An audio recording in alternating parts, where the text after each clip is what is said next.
கர்த்தர் நல்லவர். அந்த அருமையான நேரத்துக்காக கர்த்தர் நான் ஸ்தோத்திரிக்கிறேன். உங்களுக்கு ஒரு வசனத்தை ஞாபகப்படுத்தும்படி ஆசைப்படுகிறேன். எரேமியா தீர்க்கதரிசி புத்தகம் 30வது அதிகாரம் 17வது வசனம். உன் காயங்களை ஆற்றுவேன். செம்ம வசனங்க. இந்த மாதிரி யாரு உங்களை பார்த்து சொல்லியிருப்பா சொல்லுங்க? ஃப்ரெண்டு சொல்லுவாரா உன் காயத்தை ஆத்துவன்னு? டீ வாங்கி கொடுக்குற அளவுக்கு தான் இருப்பாங்க ஃப்ரெண்டு. டீ வாங்கி கொடுத்த உடனே காயப்படுத்திட்டு போவான். ஒரு கட்ட வார்த்தை நறுக்குன்னு பேசிட்டு போவான். ஐயோ என்னடா இப்படி பண்ற, நீ அந்த இடத்த விட்டு நகர்த்து வந்தாலும் அந்த வார்த்தை மண்டைக்குள்ள ஓடிட்டே இருக்கும். அடுத்தது உங்களுக்கு மேல இருக்க அதிகாரிகள் தான் நறுக்குன்னு 4 வார்த்தை கேட்பாரு. அவர் காயதான் படுத்துவாரு, காயத்தெல்லாம் ஆற்ற மாட்டாரு. வீட்டுல மனைவி இருக்கிறாங்க, சோத்திரம் அல்லேலூயா அப்படின்னு சொல்லக்கூடாது. ஏன்னா அப்புறம் எனக்கு கஞ்சி கிடைக்காது, அது வேற. அதனால வீட்டுல என்ன சொன்னாலும் அது ஓகே. ஆனா வெளியில வந்து காயம்தான் நிறைய பட்டுட்டே இருக்கு. கேட்டா என்ன சொல்லிடுவாங்க, சைக்கிள் ஓட்டும் பொழுது காயப்படுறதெல்லாம் சகஜன் சார் சொல்லுவாங்க மாதிரி வெளியில வந்து அவமானப்படுறதுக்கு காயப்படுறதா இருக்கு. ஆனா ஆண்டவர் உங்களுக்கு என்னை பார்த்து அந்த எரேமியா 30வது அதிகாரம் 14வது வசனம் சொல்லுறது தெரியுங்களா? உன் காயங்களை ஆற்றுவேன்னு ஆண்டவர் சொல்றாரு. யாரு சொல்ல முடியும்? இயேசு ஒருத்தர் மட்டும் தான் சொல்ல முடியும். உன் காயத்தை நான் ஆற்ற, நீ கவலைப்படாதுன்னு ஆண்டவர் சொல்றாரு.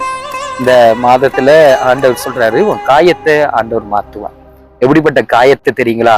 மனதில் ஏற்பட்ட அந்த வார்த்தை, அதாவது நாவினால் செட்ட புண்ணு சொல்லி இந்த நாவலால் சுட்ட புண்ணு இருக்குதே, நமக்கு நச்சரிச்சுட்டே இருக்கும். அந்த காயத்தை ஆத்துவார்.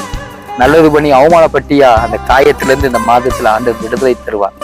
எவன்ட்டையாவது செம்மையா சிக்கிருப்படா அப்படின்னு ஒருத்தன் சொல்லியிருப்பான், காப்பாத்துக்கு ஒருத்தன மாட்டான்.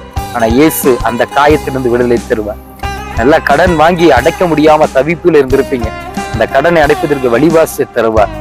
வியாதி என்ற காயத்தினால உலகத்தினால தலை குனிஞ்சிருப்பீங்க, அந்த காயத்தை இயேசு மாற்றுவார். ஏனென்றால் உங்களுக்காக எனக்காக இயேசு காயப்பட்டார், காயப்பட்டு என் காயத்தை ஆத்திருக்கிறாரு.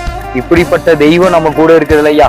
யாரு நம்மளுக்கு சொல்ல முடியும்? சொல்லி பாருங்க, யாரு சொல்ல முடியும்? அவர் தான் சொல்லுவார், தான் காயப்பட்டாலும் தான் புள்ள காயப்படக்கூடாது, காயத்தை ஆற்றணும் என்ற எண்ணத்தை கொடுத்த இயேசு உங்க காயத்தை இந்த மாதத்துல ஆற்றுவார்.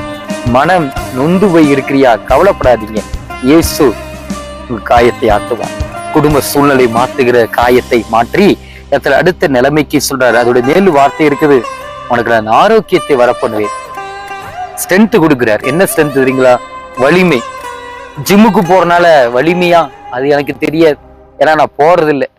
ஆனா மனதளவுல பலத்தை தருகிறார். என்னன்னா, நான் உன்னை பலப்படுத்தி உனக்கு சகாயம் செய்வேன்னு சொல்லி உங்களை ஸ்ட்ரென்த் படுத்துறார். வார்த்தையில் ஸ்ட்ரென்த் படுத்துறார்.